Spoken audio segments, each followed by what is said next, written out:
Pinoy boxer J.R. Raquinel binasag ang daya sa Japan matapos ipatikim ang 3 knockdowns sa first round. Dugo at lakas ng Pilipino ang nangibabaw sa bansang Japan matapos irehistro ng Pinoy bantamweight contender na si J.R. Raquinel ang isang mabilis at dominanteng panalo. Walang nagawa ang Japanese boxer na si Kenbun Torres na kilala sa pagiging tinik at tagapagpabagsak ng ilang top Filipino prospects, kundi ang sumalo ng mga naglalagablab na kombinasyon mula sa pambato ng Pilipinas. Agad na ipinamalas ng Pinoy na boksingero ang kanyang natatanging lakas sa pagtunog pa lang ng kampana sa opening round. Nang 3 beses niyang pinabagsak si Torres dahil sa tindi ng tinamong bugbog ng Hapones sa unang 3 minuto. Kumbinsido ang marami na tapos na ang laban via technical knockout, TKO. Ngunit dito na pumasok ang isang napakalaking kontrobersya sa loob ng ring. Dahil ginanap ang laban sa mismong baluarte ng Hapones, tila nagkaroon ng milagro sa patakaran at takbo ng oras. Bukod sa sumobra na ang itinakbo ng mismong unang round, nagpasya pa ang referee at ang mga opisyal na bigyan ng kampo ni Torres ng pambihira at kahina-hinalang 4 na minutong karagdagang pahinga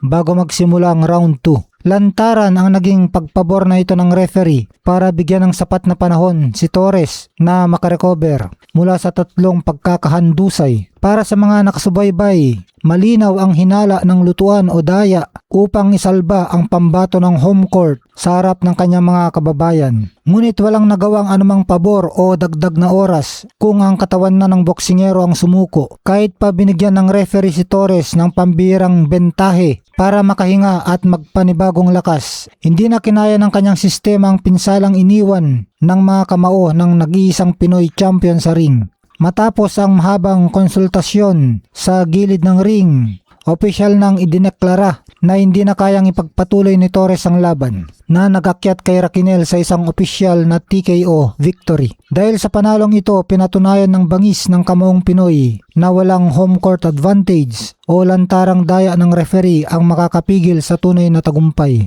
Dahil sa panalo ay umakyat ang record ni J.R. Raquinel sa 19 wins, 3 losses at 1 draw with 15 knockout win. At si Kenbun Torres bumagsak sa 16 wins, 7 losses at 11 knockout wins. Magandang araw. Matapos sabihin ni Martin na kaya umano niyang talunin si Casimero at Inoue at kaya umano niya ang suntok ng dalawa at wala daw paraan para matalo siya, nagpost naman si Casimero at sinabi niya na pilit nilang pinapantayan pero never nila mahihigitan sa Cuadro Alas. Bagamat dinaglagay ng pangalan si Casimero, mukhang patama niya ito kay Carlames Martin. Bilang isang dating 3-division world champion, ipinapaalala lang ni Casimero ang kanyang naging legasiya at narating sa boxing na hindi basta-basta mapapantayan o mahihigitan ng mga bagitong boksingero na nagsasalita pa lang. Sa tingin niyo mga boss, tama kaya ang sinabi ni Carlames Martin na wala daw paraan para matalo siya kina Casimero at Inoue?